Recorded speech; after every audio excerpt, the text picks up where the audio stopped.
Welcome to talkies bulletin. आज bulletin में मैं आपको दिखाऊंगी द फ्लाइंग सिख मिल्खा सिंह। ये कोई मामूली बंदा नहीं, ये एक ही बंदा है जिसने पूरे वर्ल्ड में तहलका मचा दिया था और पाकिस्तान में लाहौर में भी आज़ादी के बाद इंडिया का झंडा गाड़ के आया था। ये पूरी स्टोरी सुनिएगा खुद मिल्खा सिंह की जुबानी। ये जो इन्होंने फिल्म बनाई है, मिल्खा सिंह को इन्होंने दोबारा अमर कर दिया है, जिंदा कर दिया है। क्योंकि मेरे ज़माने के लोग तो ठीक है, वो जानते हैं कि मिल्खा सिंह कौन था, क्या किया उसने, मगर जो आने वाली जनरेशन है उनको ये मालूम नहीं कि मिल्खा सिंह क्या चीज़ थी। गौरव जी ने ये बताया कि मिल्खा जी ने दुनिया भर में 80 इंटरनेशनल रेसेस दौड़ी और 80 में से 77 जीती। ये सही बात है। आज भी ये दुनिया में रिकॉर्ड है कि कोई भी ऐसा एथलीट पैदा नहीं हुआ दुनिया के अंदर जिसने कि इतनी इंटरनेशनल रेसेस जीती। ये एक बहुत बड़ी बात है। और आप इस बात को हैरान होंगे सुन के कि दो चीज़ें ज़िंदगी के अंदर मैं कभी नहीं भूल सकता। पहली बात कि जो रोम ओलंपिक के अंदर हिंदुस्तान के लिए मैंने मेडल लेना था वो मेरे हाथ से गिर गया, वो मैं नहीं ले पाया। और हमेशा मरते दम तक, आखिरी जब तक मेरी आंखें नहीं मिट जाती, जब तक मैं दुनिया छोड़ के नहीं जाता, तब तक आंखें खुली रहेंगी।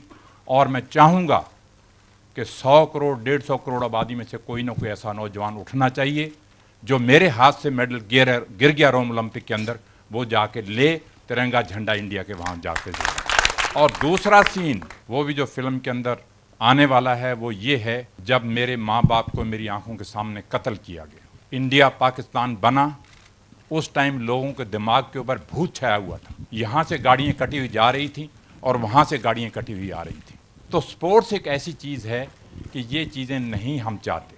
मुझे मालूम है कि जो कुछ पाकिस्तान में हुआ, मगर फिर भी वो दिन मैं नहीं भूलता कि पंडित जी ने मुझे बुलाया, मुझे इनविटेशन आया, पाकिस्तान के मिल्खा सिंह जी आपने वहाँ पे दौड़ना है लाहौर के अंदर। 1960 की बात मैं आपको बता रहा हूँ। मगर मैंने पाकिस्तान जाने से इनकार कर दिया। क्यों इनकार किया? क्योंकि वो जब उस रात का सीन मेरी आंखों के सामने आता था कि किस तरह से मेरे माँ बाप की गर्दनें उतारी जा रही हैं, किस तरह से मेरे बहन भाइयों को मारा जा रहा है, तो वो चीज़ जब सामने आती थी तो दिल दहल जाता था। और मैंने कहा कि मैं पाकिस्तान नहीं जाऊंगा। और आप लोगों ने ही पेपर में छापा कि मिल्खा सिंह ने पाकिस्तान जाने से इनकार कर दिया। मगर पंडित जी ने मुझे बुलाया, पंडित जी ने कहा मिल्खा जी नहीं, हमारा पड़ोसी देश है, स्पोर्ट्स जो है ये प्यार बढ़ाती है, भाईचारा करती है, हमने जाना ही जाना है पाकिस्तान। तो नेक्स्ट डे आप लोगों ने अखबारों में छाप दिया कि मिल्खा सिंह मान गया और पाकिस्तान जाएगा। जब मैं वहां पे गया, मुझे याद है कि वाघा बॉर्डर के ऊपर उन्होंने फूलों से जीप सजाई हुई थी। उस जीप के अंदर मुझे उन्होंने खड़ा किया, दोनों तरफ सड़क के बच्चे और पब्लिक सारी खड़ी थी। करीबन 15-16 किलोमीटर का डिस्टेंस है वाघा बॉर्डर से लाहौर का। और जीप के अंदर मैं खड़ा हूं, तिरंगा झंडा और पाकिस्तान के झंडे इस तरह से लहरा रहे हैं और मिल्खा सिंह के नारे लग रहे हैं। जब मैं वहां पाकिस्तान पहुंचा, होटल के अंदर जाके देखा, एक पेपर पड़ा था, एक अखबार पड़ा था जिसके अंदर लिखा हुआ था मिल्खा सिंह और अब्दुल खालिक की टक्कर, इंडिया और पाकिस्तान की टक्कर। वो जब चीज़ मैंने पढ़ी मेरे दिल के अंदर, मैंने कहा यार ये चीज़ें इनको नहीं छापनी चाहिए, हम यहाँ किसी और काम के लिए आए हैं और ये चीज़ इन्होंने छाप दी है यहाँ। छोड़िए इन बातों को। जब लाहौर स्टेडियम के अंदर दौड़ने के लिए गए, 60,000 आदमी वहाँ पर बैठा था। 60,000 आदमी जब बैठा था तो वो सिर्फ मिल्खा सिंह और अब्दुल खालिक की दौड़ देखने के लिए आए हुए। मेरे से पहले, मिल्खा सिंह से पहले, मैं थोड़ा सा आपको जिक्र करना चाहता हूं कि अब्दुल खालिक जो था वो एशिया के अंदर, वर्ल्ड के अंदर माना हुआ रनर था जो पाकिस्तान ने प्रोड्यूस किया था। जब वो टोक्यो में मेरे से हार गया एशियन गेम्स के अंदर फोटो फिनिश के अंदर, तो पाकिस्तान ने मुझे वहां बुलाया लाहौर के अंदर कि नहीं, वो गलती से अब्दुल खालिक वहां हार गया है, मगर यहाँ अब आके उसने यहाँ लाहौर के अंदर आके दौड़े हमारे आदमी के साथ। तो मुझे याद है कि 200 मीटर के जब स्टार्ट होने लगी रेस, जनरल अयूब वहाँ पे बैठे हुए हैं, 60,000 आदमी स्टेडियम के अंदर बैठा हुआ है। जब रेस शुरू होने लगी तो ऐसे सन्नाटा छाया हुआ था कि जैसे एक भी आदमी स्टेडियम के अंदर नहीं बैठा हुआ। रेस शुरू होने से पहले 2-3 मौलवी आए वहाँ से, पौड़ियों से उतरे, नीचे आए, आके मैं यहाँ खड़ा हूँ, अब्दुल खालिक यहाँ खड़ा है, आके कहते हैं खुदा हाफिज, आपको खुदा दुश्मनों से फतेह दे। जब वो जाने लगे वापस, मैं उनका मौलवी जी हम भी खुदा के बंदे हैं। वापस आए और उन्होंने मुझे भी कहा कि खुदा आपको भी ताकत दे। मैंने मौलवी से ये लफ्ज़ कहे, मैंने कहा मौलवी जी ये चीज़ें जो हैं प्यार बढ़ाने के लिए हम करते हैं, हम यहाँ आए हैं भाईचारा ना कि ये आपने जो लफ्ज़ इस्तेमाल किए हैं दुश्मनों से फतेह दे, मैंने कहा ये मुझे अच्छे नहीं लगे। कहने लगे नहीं, आपको भी खुदा ताकत दे। तो दोस्तों, मुझे अभी तक याद है कि अगर आज फ्लाइंग सिख का नाम मशहूर है सारी दुनिया के अंदर, मिल्खा सिंह का नाम मशहूर है सारी दुनिया के अंदर, तो ये क्रेडिट जो है पाकिस्तान को जाता है। ये जो फ्लाइंग सिख का खिताब दिया था, जब अब्दुल खालिक रेस शुरू हुई, रेस हार गया अब्दुल खालिक मेरे से, बल्कि एक मक्खन सिंह था इंडिया का दौड़ने वाला, वो बेचारा मर चुका है, तो ये 3rd नंबर पे गया। तो जब जनरल अयूब विक्ट्री स्टैंड पे आए मेडल डालने के लिए, तो हम खड़े हैं वहां पे, और जनरल अयूब के ये लफ्ज थे कि मिल्खा जी, पंजाबी में बोलते हैं, वो कहते मिल्खा जी अज तुसी पाकिस्तान दे दौड़े नहीं, तुसी पाकिस्तान दे आके उड्डे हो, तो अनु पाकिस्तान फ्लाइंग सिख का खिताब देंदा है। तो ये एक बहुत बड़ी बात थी जनरल अयूब के लिए ये बात कहनी। और फिर मुझे अभी तक याद है कि उन्होंने कहा कि मिल्खा सिंह को कहा जाए कि एक स्टेडियम का चक्कर लगाए, लोग देखना चाहते हैं। तो जब मैंने स्टेडियम का चक्कर लगाया, ये आप लोगों ने छापा है कि वहाँ 10,000 औरत बुरके वाली भी बैठी थी, और उन्होंने बुरके उठाए और देखा कि ये सरदार ने कमाल कर दिया यहाँ पे आके।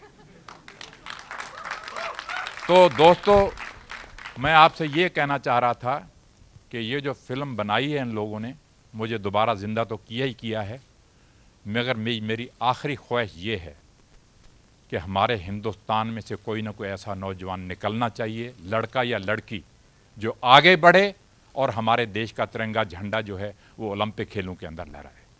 मैं थोड़ी सी हिस्ट्री आपको एथलेटिक की बताना चाहता हूँ, ये इन्होंने जिक्र किया है।